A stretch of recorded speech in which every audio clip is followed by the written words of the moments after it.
Don't worry Mike, you know how to act. You've got this.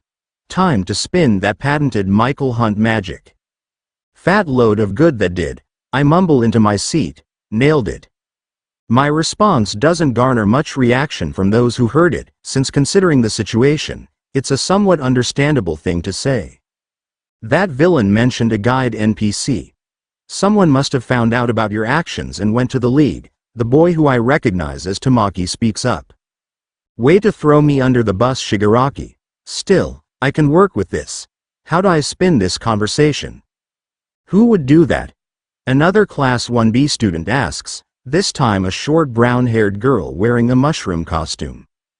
Probably one of those body snatchers. Komori, the student with the shadow skin, speaks. Way to throw blame around. Though, it gives me an idea. Wasn't a smart one, I'll say that. The familiar grumbly voice of Bakugo speaks. Anybody with a half-functioning brain should know that working with the league's an idiotic move, he finishes. Idiotic. That line of thinking is why you're never going home. The fact that a horrible end is waiting for that person as well doesn't make the situation any less worse, Tamaki responds. Was that a threat? You man? I'd kick your ass? I'm 6'1" and built like a truck. I'll break your legs, twig boy. I'm careful to speak normally as I speak again, prepared to start spinning some bullshit. Worst part is we don't even know where to start trying to figure out who it is. If it's an insert, then they might not announce that, I mumble audibly.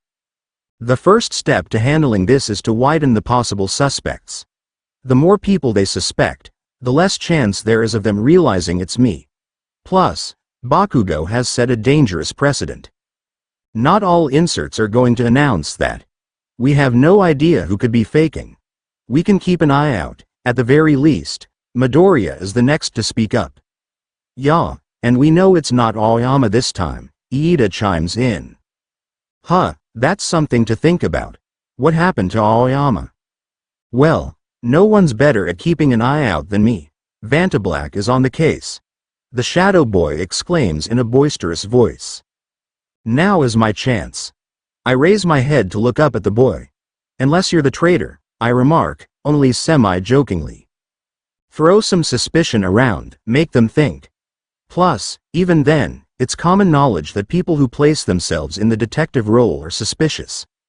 I recall this story of a time that the government hired someone to look for a KGB spy, only for the guy to actually be the spy, letting him get away with a lot of shit.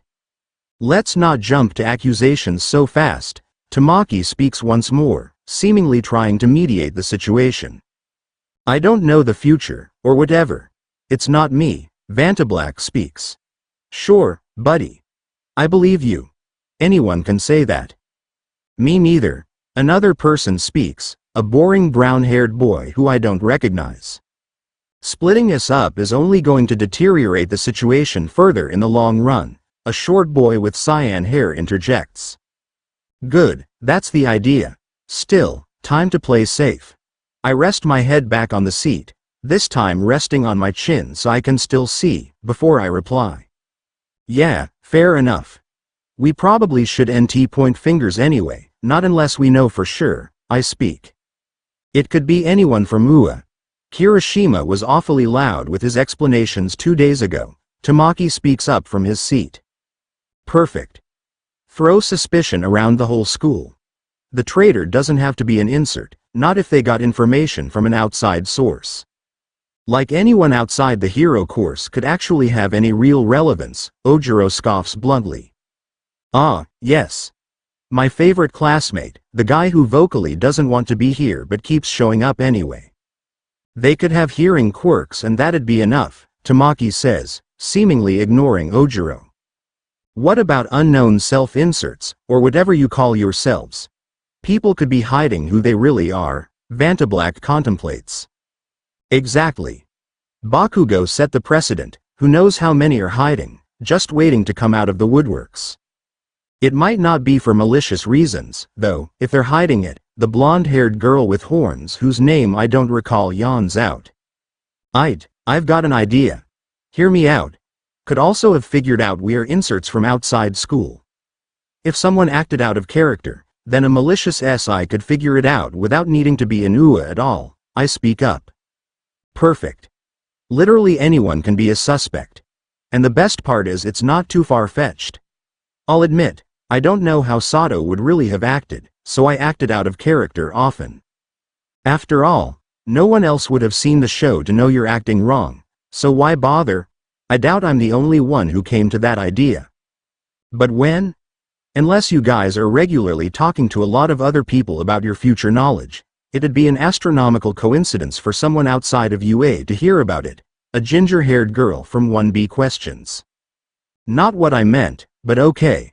Before I have a chance to say what I meant, Tamaki replies. Let me bring up Kirishima again. With how easily he speaks of it, he most likely mentioned it to his parents. If they slip up, the information spreads further. And this is just one example, he brings up. Talking about Kiri makes me wonder. Is there some way I can cast doubt on him? He's very dependable, and a natural leader. If I can cast even a little doubt, it will go a long way, food for thought. Then it could be anyone. They'd be impossible to find, a meek voice speaks. Christ, I keep forgetting Koda exists. He really should speak up more. Yeah, what are you suggesting? We search for every person any of you cis have interacted with just in case one of those people has betrayed our school. Another 1B boy. The one covered with fur, questions? They could do that. Or I could cast some despair. Don't even have to have interacted with him. If someone acted weirdly, or displayed signs of not being themselves, someone spying on them might notice, I speak. Alright, now dial it down. My tiredness will help sell this with the tone. There's too many possibilities. Too many ways this could happen. I don't know. I don't want to point fingers at anyone here if I can help it. Mission successful. Cast doubt. Anyone and everyone is a suspect. Goes from trying to find a needle in a balloon factory to trying to find a needle in a haystack. We can narrow it down a little bit, though so far, all of you have only become characters that were mentioned in your visions, yes? So it must be one of you. A 1B boy with no lips speaks.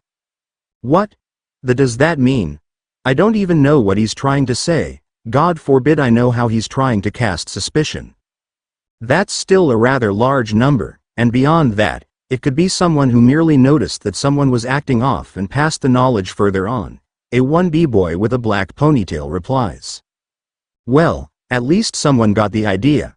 Plus Endeavor's son shacked up with the villains and he's one of you SI people. Could be someone like him who's just being an idiot. A 1B student that I actually do vaguely recognize, Kamakiri, speaks. Wait, Sadabi was going to the League's base. Damn it, was he here? My shock is visible when I next speak. What? When did that happen? He's not meant to join them, till after the sports festival, I exclaim. Didn't he defect? He was willing to put on that big bulky Quirk suppressant thing, Vantablack mentions. Defect? That's not good. I doubt Shigaraki told the League about me, since that villain in the woods didn't know who I was. I agree with Kuroiro. I don't think it was him, a boy with a big bell-like head says as he shakily raises his hand. Then we're right back where we started, a girl with dark green hair says. There's silence for a moment, only for it to be broken once again by Vantablack. This is getting too complicated. Anyone who's an SI or whatever in here, could you raise your hand or something? He exclaims. A few hands go up, and I look in his direction with a, really? Look at my face as I raise my hand too, though I doubt he can see me considering he's sat behind Tamaki. I mean, that's assuming that nobody's lying, right? And what if someone new becomes an SI? A boy with spiky dark hair questions. Exactly. If we suspect SIs of being the traitor, then it would make sense that the traitor would hide that they are an SI, I point out tiredly. Man. This tiredness is getting annoying. I need to grab something to eat when we get to. I think we're going to a hospital. I wasn't paying the most attention. Someone new? Koda asks with worry plain to hear in his voice. Can that even happen? The brown-haired student questions. An excellent question. Couldn't tell ya. Still trying to understand the logistics of this whole thing myself, Bakugo speaks up. Not much point in worrying about that, not like we can do anything if we do become cis, a boy who I recognize as Tetsu shrugs. That's rather morbid. I mean, one day I'm me and another Arando is suddenly me, Vantablack says. Or maybe you get to be like Sato and simply cease to exist. Probably. If Sato is still hanging around, then I don't know about it. I mean, I'm not the same person I was yesterday, either. We're all constantly changing. There's no constants in life. That's what it means to be alive, Tetsu speaks up. That was surprisingly deep, the ginger girl replies. Honestly that kinda makes me think about. Of course I won. Why wouldn't I be able to defeat yesterday's me? Something like that? I ask. Tetsu grins and gives me a thumbs up, right in one. Interesting philosophy. Funny, since I just quoted Saitama. So that's where we're leaving it. There's traitors but we don't know who? Vantablack asks. I shrug my shoulders. Though again, he probably couldn't see it. Time to wrap it up with a platitude. Yeah, more or less. Shouldn't assume anything, I respond. Tamaki speaks up next. What do you want to do? There's not much that can be done at the moment. Feel free to suggest going 1984 to Nezu later, though, he says. 1984? Wasn't that an old book about surveillance or something? 1984. What's almost 300 years ago have to do with this? Vantablack questions. It was an old book from before the dawn of quirks, was it not? The furry boy asks. That's right. In short, it's about a totalitarian state which uses constant surveillance and other tactics to keep people oppressed, Tamaki explains. Odd that he knows that. Could be an insert, could be a fan of old books. Either way, something to think about. I mean, things aren't all doom and gloom, are they? We all made it out of the attack means the villains lost, right? Zero brings up. Surprisingly, it's a quiet voice I can only barely make out that speaks next. We didn't all make it out in one piece. Mineta speaks up in a somber tone. Did something big happen? Vantablack asks the bowl of grapes. Not everyone's on the bus with us for a reason. A neutral voice speaks, belonging to another 1B girl I don't recognize wearing a red outfit. Ah, yes. The injured, I didn't see anyone. I think everyone's still alive, at least, the girl with dark green hair replies. I don't know if I should be reassured or disappointed by this. I'm still conflicted on the pain this will all cause, but I suppose it has to be done. It was a close call for some. We encountered a villain called Wolfram.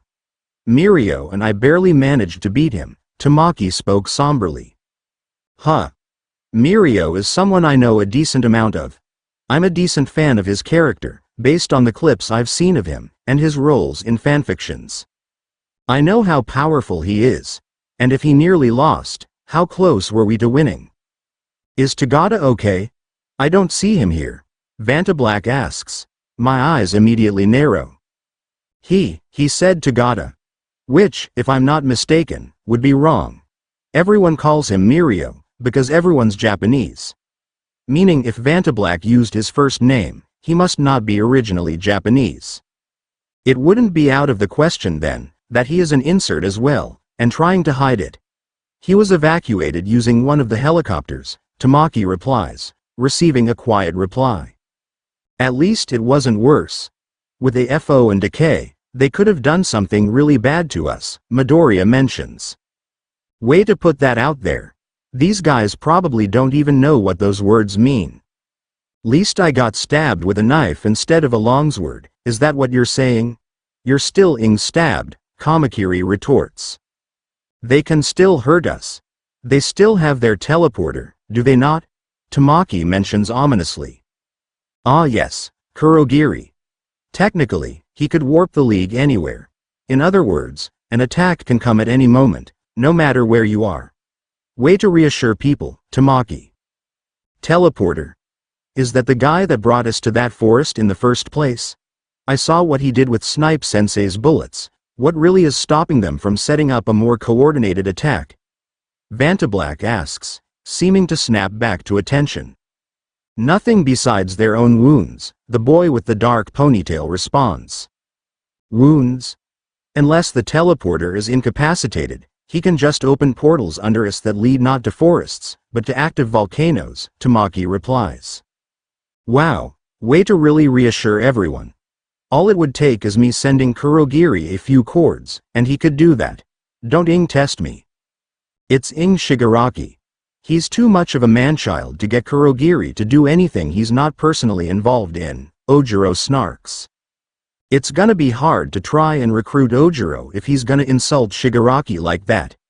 Did he not feel the bloodlust coming from the man in the gym? Yeah, plus something happened to him. Did you guys see how the front of the lounge got all torn up? There was ice and scorch marks everywhere, Midoriya mentions. Sounds like Shoto was there, Iida muses. I take the opportunity to speak up with some much-needed information. Yeah, he was. I encountered him in the woods earlier. He's an insert as well. Apparently he died in his last life, I informed the group. It's odd, though. As far as I know, I never died. Unless I died in my sleep. Last thing I remember was going to bed. It's kinda foggy. This tiredness is not fun. I think Eijiro said he died too, the ginger girl mentions. Huh. At least 2 people. Guess I kinda got lucky on that front. Still, what was it that Kamakiri said? At least I got stabbed with a knife instead of a longsword. Does how people end us as cis matter? Vantablack asks. I mean, it gives everyone different outlooks on things. That's not nothing, the girl with dark green hair, who I actually think might be named Tokage now that I think about it, replies. I guess that makes sense. If I died and got reincarnated, I would feel grateful. But if I got randomly transmigrated or whatever, I'd probably want to try and go back. Vantablack muses. Exactly. But even if I died, I have a new body. I would like to return to my old body, but Sato will do if needed. I hear a quiet voice speak up, saying words I thought no one would say. Well, if you or anyone else figures out how to get people back to where they came from, that'd be amazing, Koda states. Boy, those are recruiting words. Ojiro just got competition for a place in the league. Ojiro might not like this world, but he has never outright stated a desire to go home. Merely that any other world would be better. But Koda just said the thing that set me down this path. But I can't go up and ask him. I can't blow my cover. It's something I will need to discuss with either All for One or Shigaraki. It will have to be delicate. I can't assume everyone is as desperate as I am. I guess I'd want to go back, too. Hard to say, the blonde girl with horns mentions. Well, I'm gonna need some more commitment than that. Still, potential, though unlikely. I'm gonna have to wait and see how she plays out. It looks like we're almost there, the ginger girl mentions. Glancing out the window, I'm surprised by the change in scenery. Already we were entering a city area. Guess there's not long left on the bus. Good. This seat is uncomfy. Nothing like the good old felt seats in my local public buses.